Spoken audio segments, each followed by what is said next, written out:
Hi, welcome to Veridian studios. మా Veridian స్టూడియోస్లో temple series start చేశాం కదండి. ఈరోజు నెక్స్ట్ ఎపిసోడ్ చేస్తున్నాము. అమ్మల కన్నయ్యమ్మ ముగ్గురమ్మల మూలపటమ్మ, చాలా పెద్దమ్మ. ఏంటి అనుకుంటున్నారా? ఏం లేదండి, మన జూబ్లీ హిల్స్లో ఉన్న పెద్దమ్మ తల్లి గుడి గురించి ఈరోజు మనం తెలుసుకోబోతున్నాం.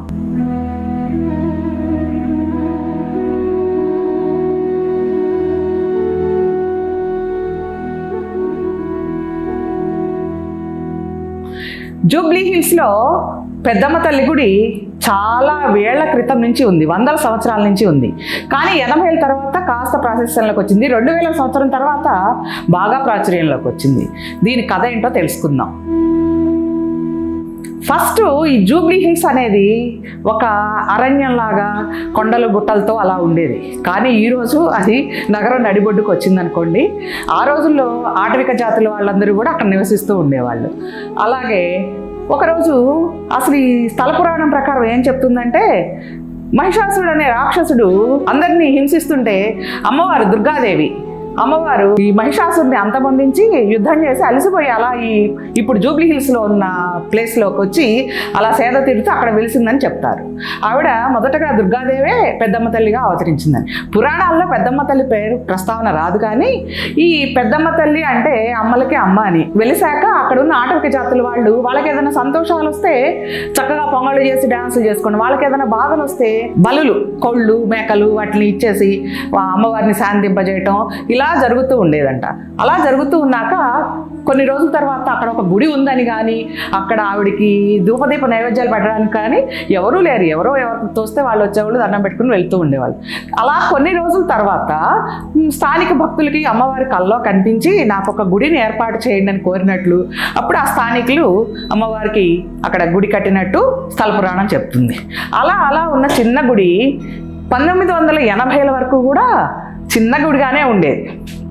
ఆ తర్వాత 80 ఏళ్ళ తర్వాత అప్పుడు కాంగ్రెస్ లీడరు పి జనార్దన్ రెడ్డి గారు ఆయన అక్కడ వెళ్ళి అమ్మవారిని, ఆయనకి ఇష్టము, వెళ్ళి పూజించడము, ఆయన అనుకున్న పనులు జరగడం, అమ్మ సత్యంగల తల్లికి మంచి గుడి కట్టాలి అని చెప్పేసి ఆయన అనుకొని 1993వ సంవత్సరంలో ఒక్క సంవత్సరంలోనే 7 ఎకరాల స్థలంలో, ఒక్క సంవత్సరం 93 నుంచి 94 వరకే 7 ఎకరాల్లో 5 అంతస్తుల గర్భగుడి, 7 అంతస్తుల రాజగోపురం, కళ్యాణ మండపం, వసతి గృహాలు, అసలు బ్రహ్మాండంగా, అసలు పొద్దుట వచ్చిన పనివాళ్ళు రాత్రికి రాకుండా, రాత్రికి వచ్చిన పనివాళ్ళు మళ్ళీ వేరే వచ్చారు. అట్లా 1 ఇయర్లో ఆ గుడిని ఆయన అభివృద్ధి చేశారు.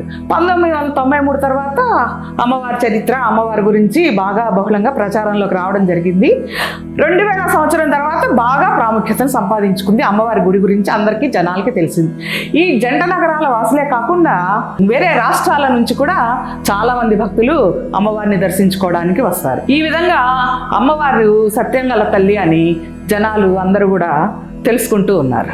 గుళ్ళో ఉత్సవాలు సంవత్సరానికి 5 సార్లు ఉత్సవాలు జరుగుతాయి. వార్షిక ఉత్సవాలు, రథోత్సవాలు, ఈ ఆషాఢ మాసం అయితే బోనాలు, అమ్మవారికి శాకంబరి ఉత్సవాలు, ఆ కూరగాయలతో అలంకరించి అదంతా మళ్ళీ భక్తులకి ప్రసాదంగా పెడుతూ రథోత్సవాలు, ఇక శరన్నవరాత్రులు, వసంత నవరాత్రులు, ఇట్లాంటి ప్రత్యేక దినాల్లో అమ్మవారిని దర్శించుకోవడం అసలు చాలా రష్గా ఉంటుంది.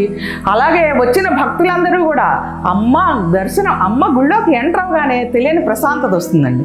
అమ్మ ఒడిలో సేద తీరిన ఫీల్ అవుతారు. తల్లి దివ్యమంగళ స్వరూపాన్ని చూస్తుంటే మనం చెప్పలేమన్నమాట మాటల్లో. అమ్మవారు ఎంత పవర్ఫుల్ అంటే, ఆ తల్లిని సద్భక్తితో మనం కోరుకుంటే ఆమె మనకు తప్పకుండా కూడా మార్గాన్ని చూపిస్తుంది. ఇలా జరుగుతూ ఉన్న ఈ గుళ్ళో పక్కనే ఎదురుగా పెద్ద ధ్వజస్తంభం ఉంటుంది. ఆ ధ్వజస్తంభం దగ్గర రూపాయికాయని నిలబెడితే భక్తులు మనసులో ఏదైనా కోరిక అనుకుని ఆ రూపాయికాయని నిలబెడితే అది నిల్చుంటే వాళ్ళు అనుకున్న కోరిక నెరవేరుతుందని భక్తులకి బాగా నమ్మకం. అలాగే అమ్మవారి విగ్రహాన్ని చూస్తూ ఉంటే తనివి తీరదండి. ఆ దివ్యమంగళ స్వరూపం చిన్మయ తల్లి అలా చూస్తూనే ఉండాలనిపిస్తుంది. అక్కడి నుంచి కదల బుద్ధి అవ్వదు. అలాగే ఉత్సవాల్లో కాకుండా ప్రతి ఒక్కళ్ళు కూడా వాళ్ళు వచ్చి ముందు అమ్మవారిని దర్శించుకుని సంకల్పం చెప్పుకుని వాళ్ళు కోరిన కోరికలు తీరాక మళ్ళా పునర్దర్శనానికి వచ్చే భక్తులు కూడా చాలామంది ఉన్నారు ఇక్కడ. అది కాక ఇప్పుడు ఈ జూబ్లీ హిల్స్ నడిబొడ్డున వెలిసిందేమో చుట్టూ సినిమా వాళ్ళ ఆఫీసులు, వాళ్ళందరూ కూడా ప్రతి సినిమా ప్రారంభోత్సవ పూజలు, వాళ్ళు కోరికిన కోరికలు, సినిమా వాళ్ళ ఆఫీసు సినిమా వాళ్ళ గుడిగా కూడా ప్రసిద్ధికి ఎక్కింది కొన్ని రోజులు. అయితే ఈ పెద్దమ్మ తల్లి గురించి ఎంత చెప్పినా తనివి తీరదండి. అంతేకాకుండా ఈ గుళ్ళో లక్ష్మి, గణపతి, సరస్వతి సంతాన ప్రాప్తి కోసం నాగదేవత గుడి కూడా ఉంటుంది. ఫస్ట్ ఈ పెద్దమ్మ తల్లిని దర్శించుకున్నాక భక్తులు పక్క నుంచి ప్రదక్షిణ చేస్తూ వస్తే అక్కడ నవదుర్గ ఆలయం ఉంది. స్కందమాత ఇలా 9 రోజులతో నవరాత్రుల్లో చేసే నవదుర్గలు ఉంటాయి. ఆ పక్కకి వెళ్తే వినాయకుడు, తర్వాత లక్ష్మి, సరస్వతీదేవి, నాగదేవతకి పుట్ట అసలు అందరూ పిల్లలు లేని వాళ్ళు కూడా బాగా అక్కడ తిరిగి మొక్కులు తీర్చుకొని వాళ్ళకి సంతానం కలిగిందని చెప్పిన భక్తులు కూడా ఉన్నారు. అమ్మవారిని దర్శించుకున్నాక గుళ్ళో వాళ్ళు మిగతా వాళ్ళు భక్తులు మొక్కుకున్న వాళ్ళు ఇస్తూ ఉంటారు. ప్రతి ముత్తైదుకి కూడా మట్టి గాజులు కూడా పంచి పెడతారు అక్కడ. అలాగే అసలు ఆ అమ్మని చూస్తూ ఉంటే మనం ఒక్కసారి జన్మ తరించదండి. ఒక్కసారి పెద్దమ్మ తల్లి గుడి తప్పకుండా చూడాలని కోరుకుంటారు ప్రతి ఒక్కళ్ళు. ఇక పర్వదినాల్లో అయితే 1,00,000 మంది వరకు కూడా వస్తారని అంచనా. విడిగా రోజుకి 10-15 వేల మంది వరకు కూడా ఈవిడ్ని దర్శించుకుంటారని చెప్తారు. ఇక ఉగాది, న్యూ ఇయర్, జనవరి 1 రోజు మొట్టమొదటిగా పెద్దమ్మ తల్లిని దర్శించుకుంటే అంతా శుభాలు కలుగుతాయని చాలా మంది ప్రజల దృఢ విశ్వాసం. అటువంటి పెద్దమ్మ తల్లి గుడి మన హైదరాబాద్ నగరంలో జూబ్లీ హిల్స్ నడిబొడ్డున దేదీప్యమానంగా వెలిగిపోతూ ఉంది.